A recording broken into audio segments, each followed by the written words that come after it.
A shoot will come up from the stump of Jesse, from his roots a branch will bear fruit. The Spirit of the Lord will rest on him.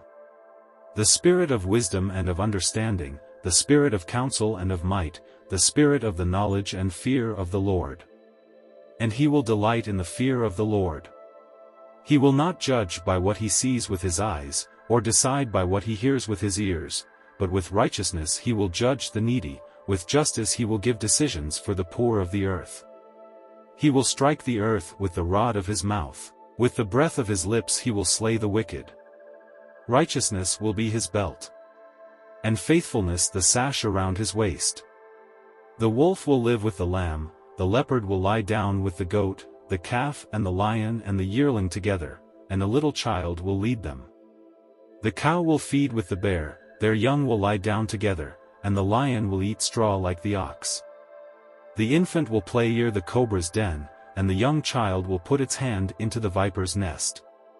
They will neither harm nor destroy on all my holy mountain, for the earth will be filled with the knowledge of the Lord, as the waters cover the sea. In that day the root of Jesse will stand as a banner for the peoples, the nations will rally to him, and his resting place will be glorious.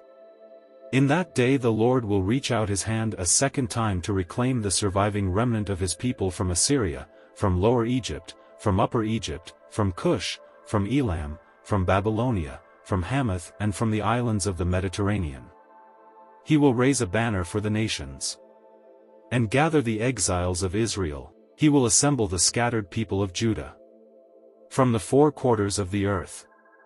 Ephraim's jealousy will vanish, and Judah's enemies will be destroyed. Ephraim will not be jealous of Judah, nor Judah hostile toward Ephraim. They will swoop down on the slopes of Philistia to the west, together they will plunder the people to the east. They will subdue Edom and Moab, and the Ammonites will be subject to them.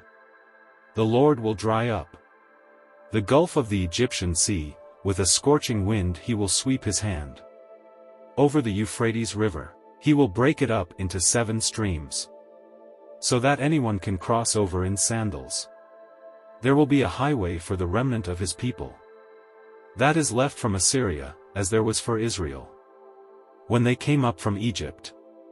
In that day you will say, I will praise you, Lord.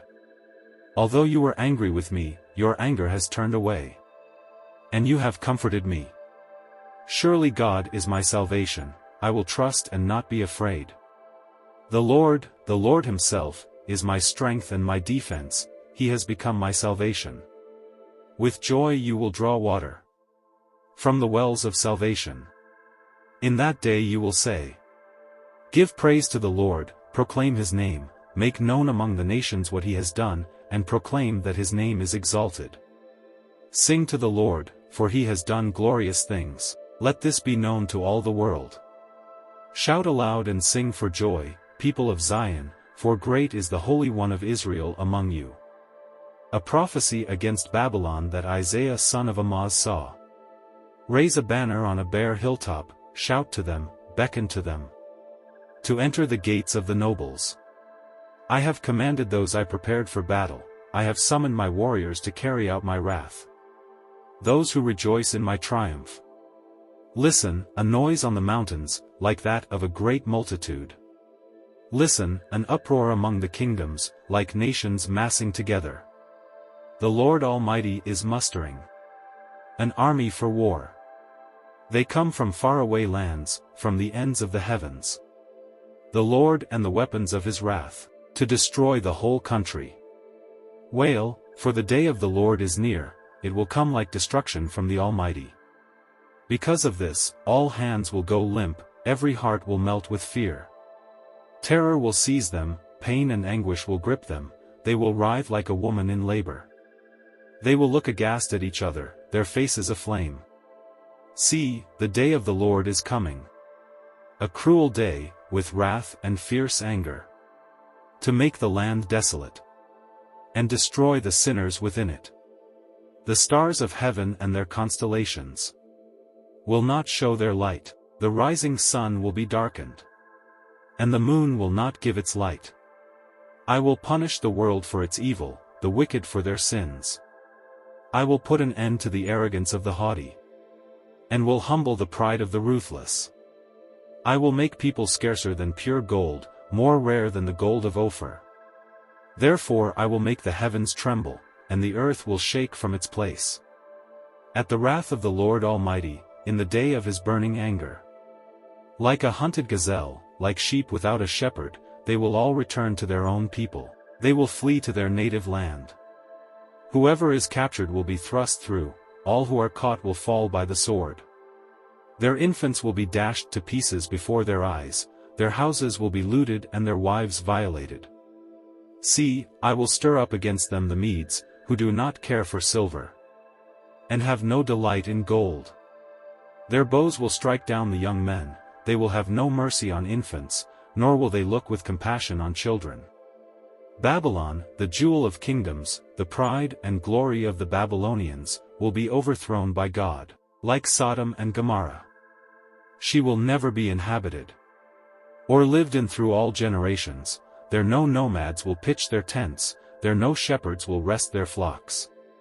But desert creatures will lie there, jackals will fill her houses, there the owls will dwell, and there the wild goats will leap about. Hyenas will inhabit her strongholds, jackals her luxurious palaces. Her time is at hand, and her days will not be prolonged. The Lord will have compassion on Jacob, once again he will choose Israel, and will settle them in their own land. Foreigners will join them, and unite with the descendants of Jacob. Nations will take them, and bring them to their own place. And Israel will take possession of the nations, and make them male and female servants in the Lord's land. They will make captives of their captors, and rule over their oppressors. On the day the Lord gives you relief from your suffering and turmoil and from the harsh labor forced on you, you will take up this taunt against the king of Babylon. How the oppressor has come to an end. How his fury has ended. The Lord has broken the rod of the wicked, the scepter of the rulers, which in anger struck down peoples. With unceasing blows, and in fury subdued nations. With relentless aggression. All the lands are at rest and at peace, they break into singing. Even the junipers and the cedars of Lebanon gloat over you and say, now that you have been laid low, no one comes to cut us down. The realm of the dead below is all astir to meet you at your coming. It rouses the spirits of the departed to greet you. All those who were leaders in the world, it makes them rise from their thrones. All those who were kings over the nations. They will all respond, they will say to you, you also have become weak, as we are, you have become like us. All your pomp has been brought down to the grave, along with the noise of your harps, maggots are spread out beneath you, and worms cover you. How you have fallen from heaven, morning star, son of the dawn. You have been cast down to the earth, you who once laid low the nations. You said in your heart, I will ascend to the heavens, I will raise my throne above the stars of God, I will sit enthroned on the mount of assembly, on the utmost heights of Mount Zaphon. I will ascend above the tops of the clouds, I will make myself like the Most High. But you are brought down to the realm of the dead, to the depths of the pit. Those who see you stare at you, they ponder your fate. Is this the man who shook the earth and made kingdoms tremble, the man who made the world a wilderness, who overthrew its cities, and would not let his captives go home? All the kings of the nations lie in state, each in his own tomb. But you are cast out of your tomb. Like a rejected branch, you are covered with the slain, with those pierced by the sword, those who descend to the stones of the pit. Like a corpse trampled underfoot, you will not join them in burial, for you have destroyed your land, and killed your people. Present your case, says the Lord. Set forth your arguments, says Jacob's king. Tell us, you idols, what is going to happen. Tell us what the former things were, so that we may consider them, and know their final outcome. Or declare to us the things to come, tell us what the future holds, so we may know that you are gods. Do something, whether good or bad, so that we will be dismayed and filled with fear. But you are less than nothing, and your works are utterly worthless. whoever chooses you is detestable. I have stirred up one from the north, and he comes, one from the rising sun who calls on my name. He treads on rulers as if they were mortar, as if he were a potter treading the clay. Who told of this from the beginning, so we could know, or beforehand, so we could say, he was right? No one told of this, no one foretold it, no one heard any words from you. I was the first to tell Zion, look, here they are. I gave to Jerusalem a messenger of good news. I look but there is no one. No one among the gods to give counsel, no one to give answer when I ask them. See, they are all false. Their deeds amount to nothing, their images are but wind and confusion. A prophecy against Moab. Ar in Moab is ruined, destroyed in a night. Kir in Moab is ruined, destroyed in a night. Dibon goes up to its temple, to its high places to weep, Moab wails over Nebo and Medeba. Every head is shaved, and every beard cut off. In the streets they wear sackcloth, on the roofs and in the public squares. They all wail, prostrate with weeping. Heshbon and Eleli cry out, their voices are heard all the way to Jahaz. Therefore the armed men of Moab cry out, and their hearts are faint. My heart cries out over Moab, her fugitives flee as far as Zor, as far as Eglath-Shelishiyah. They go up the hill to Luhith, weeping as they go, on the road to Horonaim. They lament their destruction. The waters of Nimrim are dried up. And the grass is withered, the vegetation is gone. And nothing green is left.